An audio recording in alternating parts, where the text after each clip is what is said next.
Okay, in this video we're going to use find the tension in the couplings of a toy chain using GeoGebra. This is like a connected objects problem in mechanics. Okay, so the first thing to do is to find the driving force here. So we've got here an engine. Okay, at the moment the engine mass is 4 kilograms. It's a toy engine, yeah, toy train.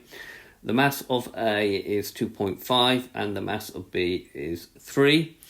We've got a time here, okay, and we've got an acceleration, okay, and we've got resistance here. So RE will be this value here, 6 newtons. This one, RA, will be 2.5 newtons, and RB will be 5 newtons, okay? So in a question, you should draw a nice clear diagram. This one's been drawn for you in algebra. And then if we start it, we will see that the train will just move along. Okay, let's just stop it and reset it. Okay, let's have a look at some of the mathematics behind that. So what you do is, before you start, you treat the train as one object. Okay, so you've got the driving force, which is the force acting forward, and then you can ignore the coupling forces for the moment, and the only forces acting against them, see, they balance each other out. Okay, it's going to be RE, RA and RB. So if you subtract that, that will be equal to the total mass times the acceleration. Okay, at the moment the acceleration is set to 2.7. Okay, so if you work that out, you'll get a driving force of 36.15 newtons. And then in order to find T1, you could just consider the engine. So what the force is acting on the engine, you now have D minus RE minus the tension in the coupling, which you're trying to find, and that's going to be equal, according to Newton's second law, that will be equal to ME times A. So taking our value that we've just found, 39.15, take away 6 minus T1 is equal to 4 times 2.7.